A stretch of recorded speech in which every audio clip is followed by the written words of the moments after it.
Our next guest has studied and documented illegal poaching and trade of endangered species and has done some of the same stuff for threatened ecosystems in several countries. He is a jungle guy. Yeah, he is. He's an award-winning wildlife filmmaker, author, naturalist, and he has a brand new book. We're going to talk to Paul Rosalie. Hi, Paul. Thanks for having me. Welcome back to civilization. I know, it's so clean here. I mean, you really immersed yourself. Let's talk about the Amazon, okay? Sure.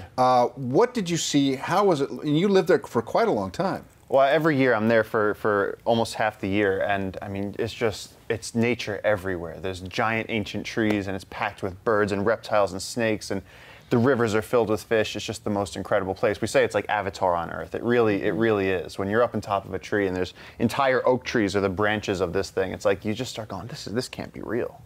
When you document, when you make your films and you document what's happening to the endangered species there, explain to people how that works and what you see on your side of the conservation side of all of that. Well, I mean, the thing is, 50% of the people on Earth live in cities. So we don't see the fact that we're losing our ocean ecosystems, we're losing our forest ecosystems.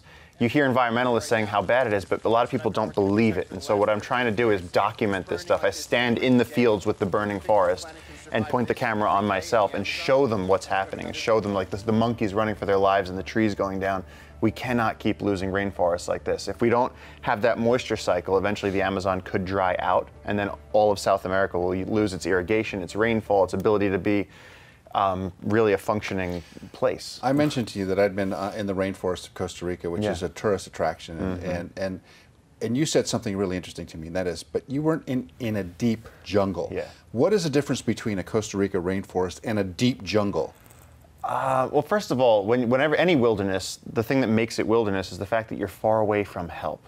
You're out on your own, and that makes you focused on the landscape. That makes you much more in touch. But in the jungle, when you go far out there, there's tribes that have never seen civilization. We have tribes, naked tribes, that have never seen a spoon before. We have uncontacted tribes.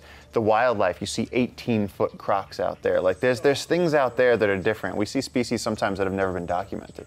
I want to talk, you mentioned the Amazon, you mentioned the fire. You know, we talked over the summer, there was the Amazon was on fire. Yeah.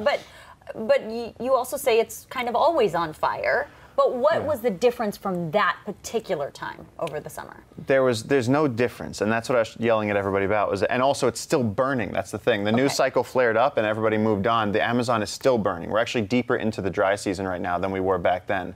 But what happened was the fires blew over Sao Paulo, and it kind of created like a daytime eclipse. And everyone freaked out and uploaded it to social media. The news picked it up, and it became this global thing. For those of us down there, this happens every year. And I'm not saying that that's okay.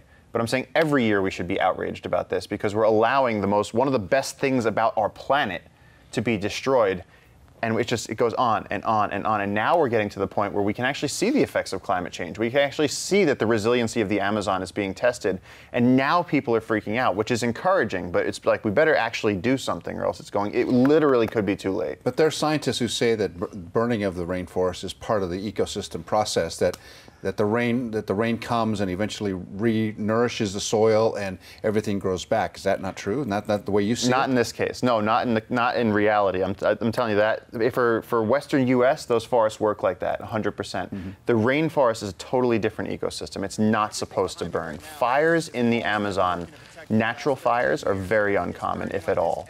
This is slash and burn agriculture. This is people going in, man-made stuff, going in, cutting down trees, they let it dry out and bake in the tropical sun, and then they burn that for fields, for cattle farming. So this is an economic thing perpetuated by humans. The Amazon does not burn.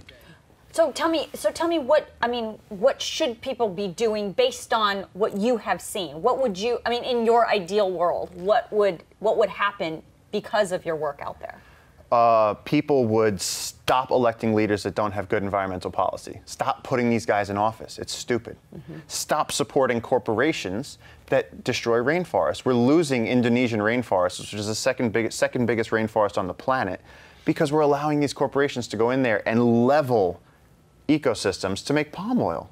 What does that do to the animals that live there? I know it's a basic question, but... They are dead and gone, and it's causing extinctions. We've lost 50% of the wildlife on our planet since 1970. Like, we are at I say we're at the most crucial time in history, and this is the defining issue of our time. Like, I grew up in New York City, and my uncles and grandparents, they were all the World War II generation. They had their fight that everybody had to come together for. This is even bigger than that. Because if we destroy the ecosystems that keep everyone alive, our kids, our grandkids, it's going to be that quick. Like, they're not going to have a world to live in. We're at that point.